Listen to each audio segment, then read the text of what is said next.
in chapter 29, again, Clement says, let us, therefore, I love this, let us, therefore. It sounds so much like Paul. Whenever he want to make a final conclusion, he will go like that. Okay, so let us, therefore, approach him, God, in holiness of soul, lifting up to him pure and undefiled hands, loving our gentle and compassionate Father, who made us his own chosen portion. For thus it is written, when the Most High divided the nations, when he dispersed the sons of Adam, he fixed the boundaries of the nations according to the number of the angels of God. His people, Jacob, became the Lord's portion, and Israel his inherited allotment. And in another place it says, behold, the Lord takes for himself a nation out of the midst of the nations, and as a man takes his first fruits of his threshing floor, and the Holy of Holies will come forth from that nation. I chose to read chapter 29, not because it has to do with so much with resurrection or with Phoenix, but because when the Most High divided the nations according to the angels of God, I love that translation that Clement used, and I was like, okay, this is such an important part because we speak about this very often on the channel when it comes to divine counsel. So, what is it? Is there anything you would like to say about this passage and how it leads us to Deuteronomy 32? Oh, absolutely. And why is it important for us as believers? Well, I love the ESV, right? And Heiser, one of the reasons he recommended the ESV was because in Deuteronomy 32, 8 and 9, it goes with the Dead Sea Scrolls interpretation. And I've heard some people say that that was a corruption of the original. Well, this is, this is first century writing, and he's going with the Dead Sea Scroll version.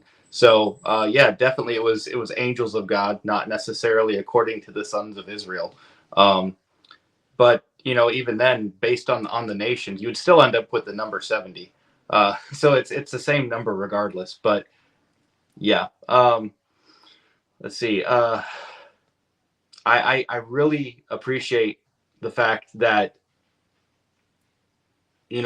we hear sometimes that the modern Christian faith, or like the even Orthodox Roman Catholic, that the fact that they are treating angels as though they're actual spiritual beings and not just philosophizing them away. That this was something that was new that happened. It wasn't something that existed in Judaism, but this was like a Greek corruption of the faith. But I mean, you have right here, he's talking about angels. Like angels we're supposed to understand those to be real spiritual beings, not just a psychological manifestation of something.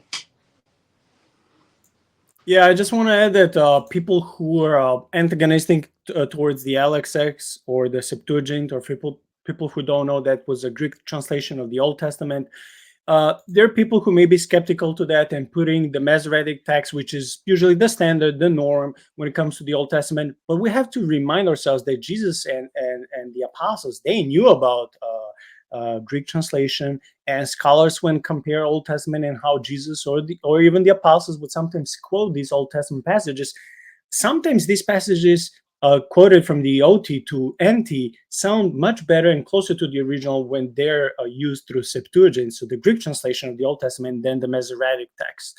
So if we're intellectually honest, we have to pause and just think about, like, hey, maybe this is not a conspiracy. Maybe this wasn't a mistake. I mean, if Jesus and the apostles knew about the Greek translation of the Old Testament and they used it and they were not against it, they didn't forbid anyone to use it, so maybe then I don't have to be against this translation. Maybe it doesn't have to be my first choice, but I don't have to be against it.